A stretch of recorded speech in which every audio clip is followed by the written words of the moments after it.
Thank you for staying with us here on THV 11 Plus. For Arkansas News Now, I'm Ashley King with meteorologist Simone Thomas. We've been talking about this weather. It's been so nice. I've seen flowers blooming and it feels like spring already, but everybody's starting to get the hint with spring, even the forecast. Yeah. It's like March came in and suddenly all of the rain is coming with it. Now, don't get me wrong, we need the rain, but I don't know if we need this much rain that we're tracking this week. You see the view outside.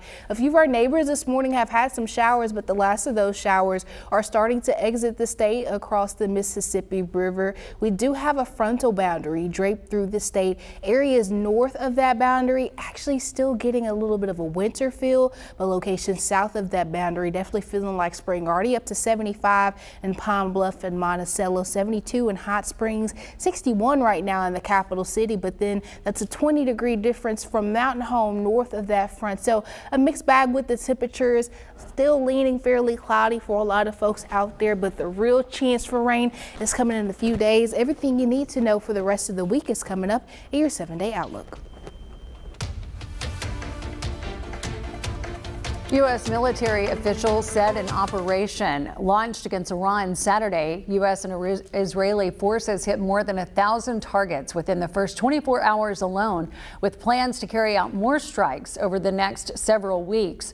But Iran is striking back on U.S. targets in the Middle East. Natalie Brand has more details from the White House.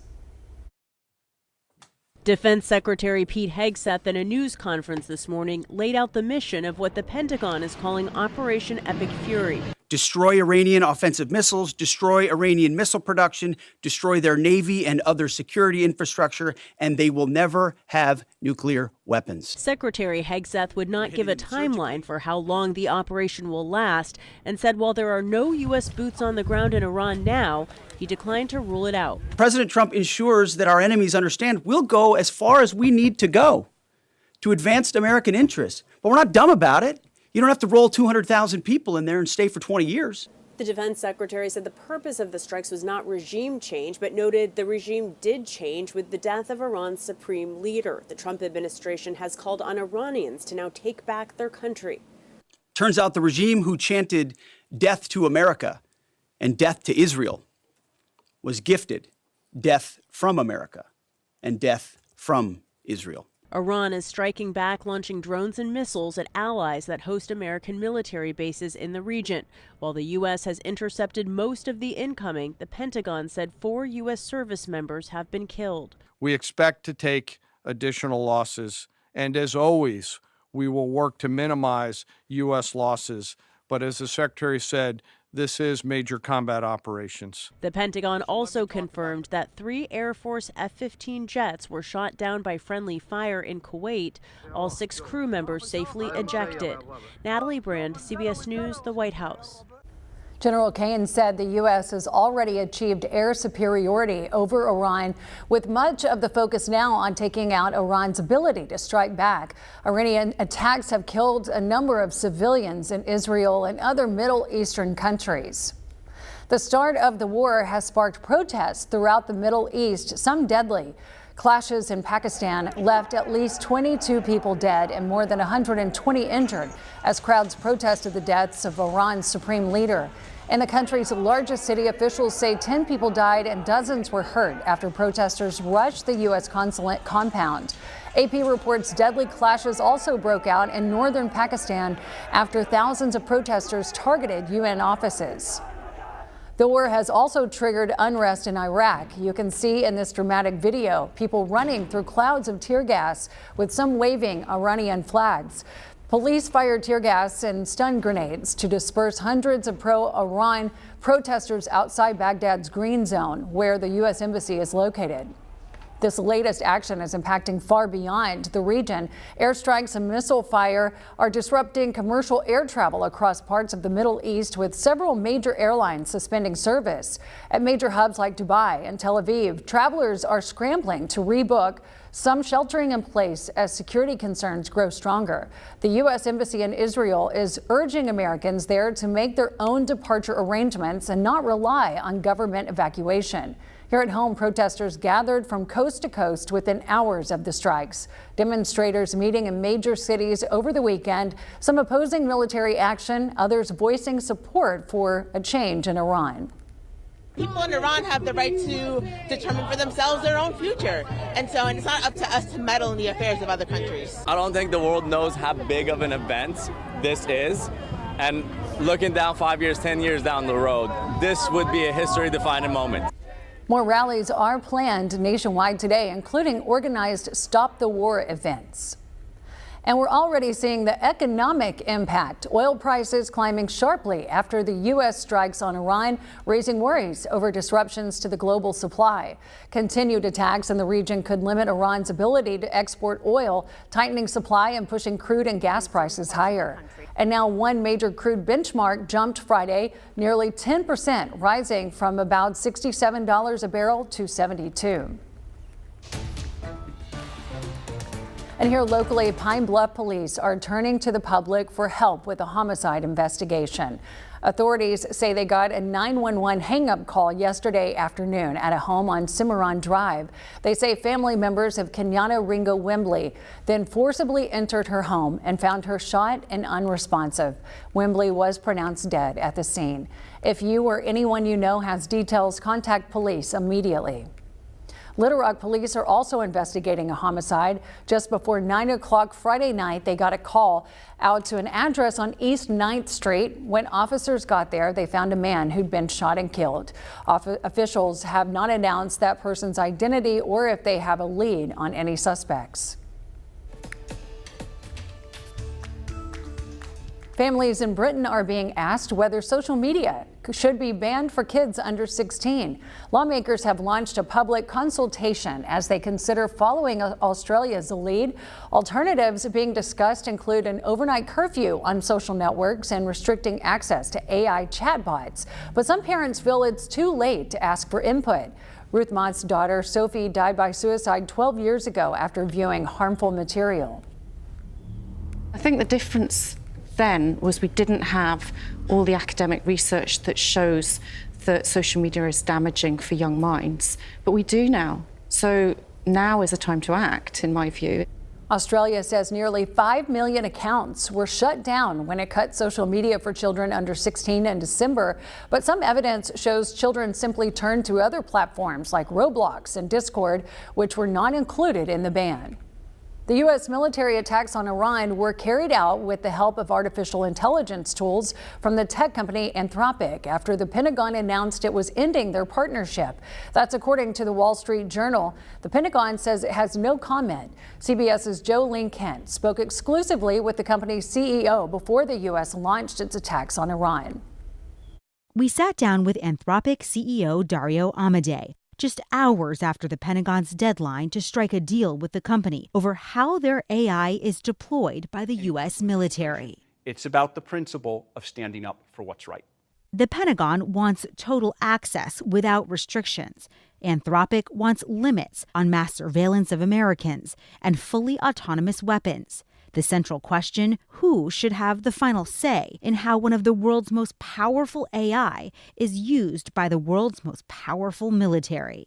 Do you think that Anthropic knows better than the Pentagon here? One of the things about a free market and free enterprise is different folks can provide different products under different principles. Our model has a personality.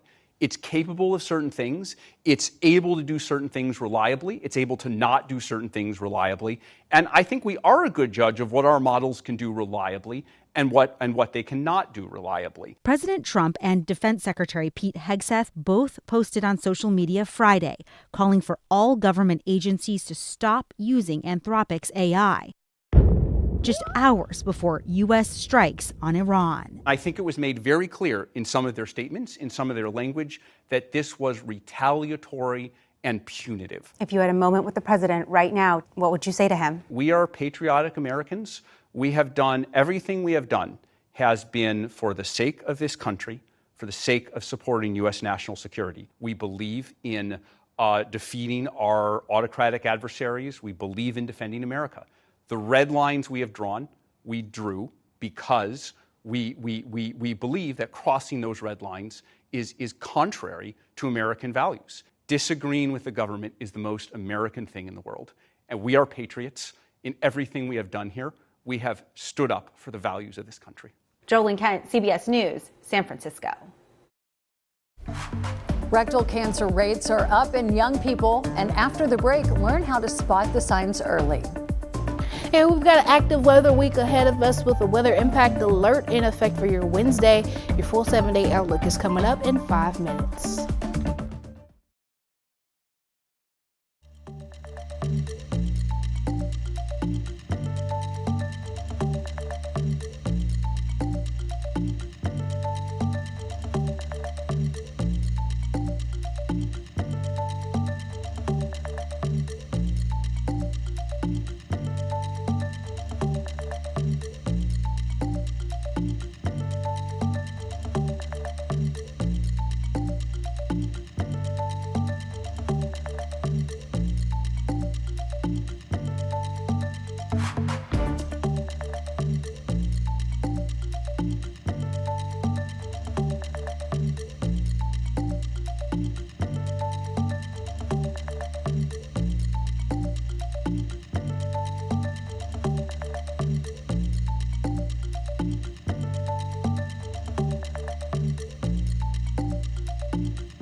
Welcome back. New research from the American Cancer Society adds to a troubling trend. Rates of rectal cancer are rising as more young people are diagnosed with the disease. Bradley Blackburn spoke with one survivor about the early warning signs.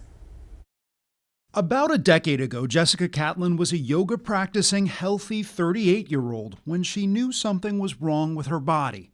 I just thought it was because I was stressed. I'm a very busy working professional, and I just kind of ignored it.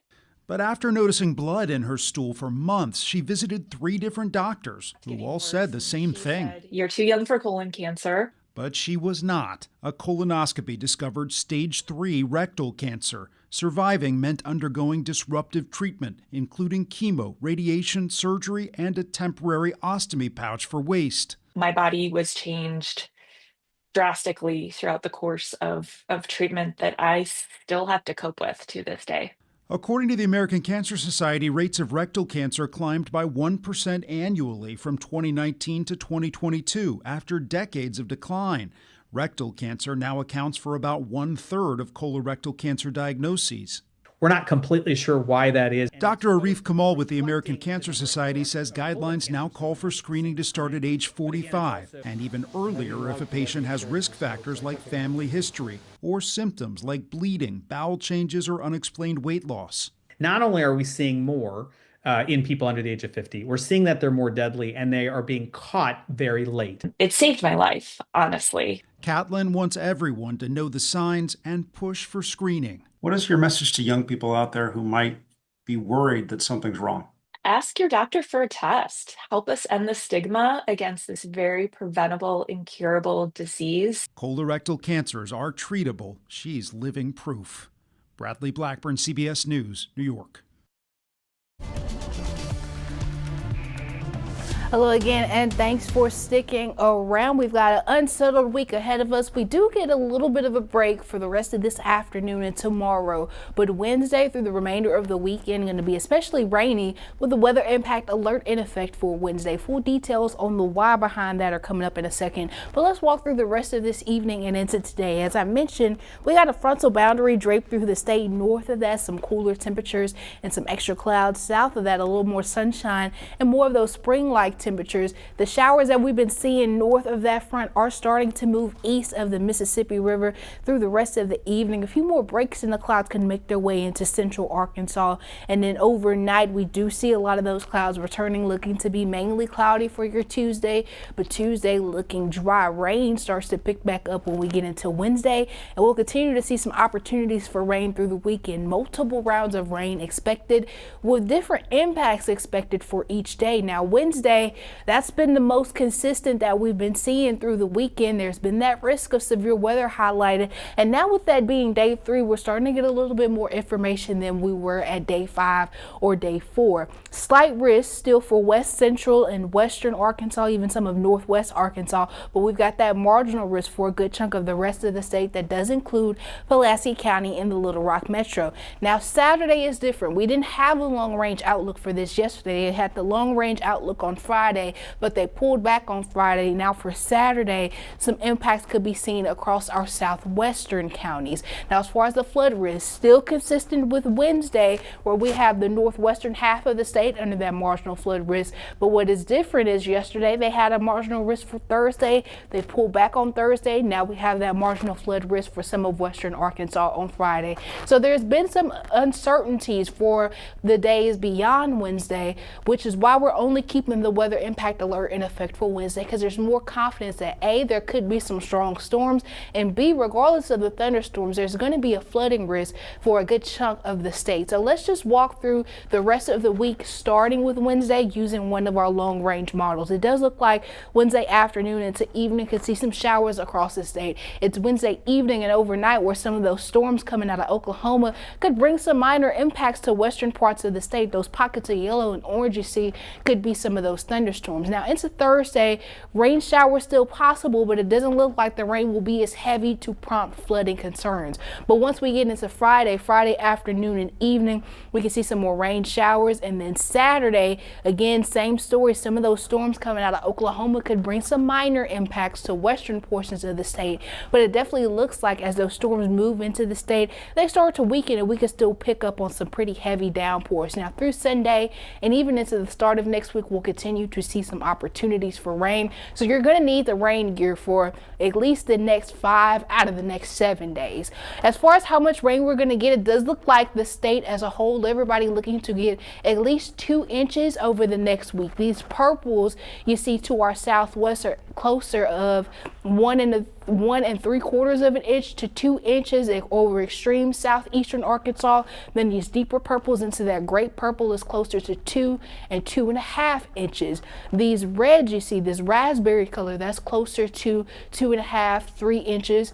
3 to 4 inches with this orangish red, and then this bright orange, that's closer to 4 to 5, even up to 6 inches of rain possible over the next week. So definitely going to see the greatest totals off to our west, but a nice range of precipitation is expected over the next week. But again, we're just keeping the weather impact alert in effect for Wednesday, because Wednesday looks like the day that will offer us the double whammy with potential severe weather and flooding. As far as severe weather right now, we can see quarter-size hail, 60-mile-an-hour wind gusts, and the tornado threat is low, but it's not zero. When tomorrow is day 2 for Wednesday, we'll be able to break that down specifically by impact, but that's what it looks like right now. So enjoy the rest of this afternoon and tomorrow while it's dry, because once you pull that umbrella out on Wednesday, you'll likely need it through the start of next week. We'll continue to see spring-like temperatures in the 70s, could even flirt with the 80s on some days, and headed into next weekend, likely still hanging out in the low 70s.